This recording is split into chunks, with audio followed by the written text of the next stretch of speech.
ஒவ்வொரு தனி மனிதனும் நிம்மதி பெற வேண்டும்.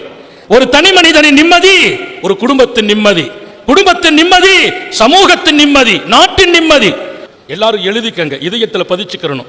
நபியினுடைய லட்சியம், முகமது நபியின் திட்டம் 3 அடிப்படை வைக்கிறாங்க.